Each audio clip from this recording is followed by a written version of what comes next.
Tsopoko lahy sy tsopoko vavy tonga soa eto amin'ny fiaramanidina A013 izay mampifandray ny nosy rehetra amin'ny vidina izay tsy raro tokoa.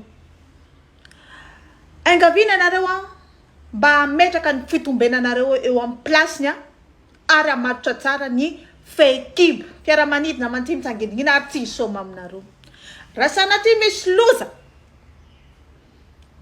raha sanatria zao hoe misy loza, angaviana n'olo à gauche andeha à droite ary n'olo à droite mba andeha à gauche.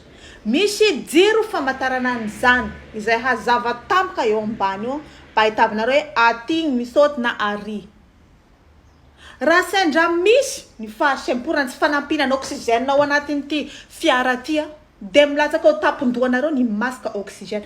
Eto nahaizanareo ohatran'izao le miaina, ohatran'izao le miaina amin'ny orony tsirairay avy. Mbola mazavatra eto toy n'izao ary ny fanerena sy nitsina ny fehikibo.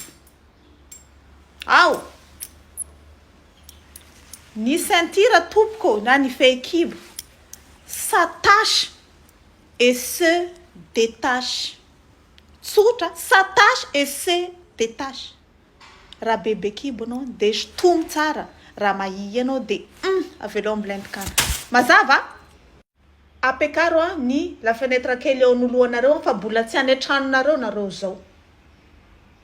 Toy izany ny lata basikely fagnasia hany ka meky fa mbo hisy jiro kely mandraran'izany hirehetra na hanomenareo signal hoe non ce n'est pas na oui ça va.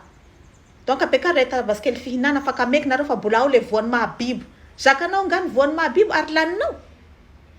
Ho an'izay marary fotosofina rehetra amin'ny décollage tsy anananay asa fa amin'ny atterrissage anareo no omena bonbon izay mipitika anaty nify io ho an'izay voavinanao plan des dents, c'est pas la peine.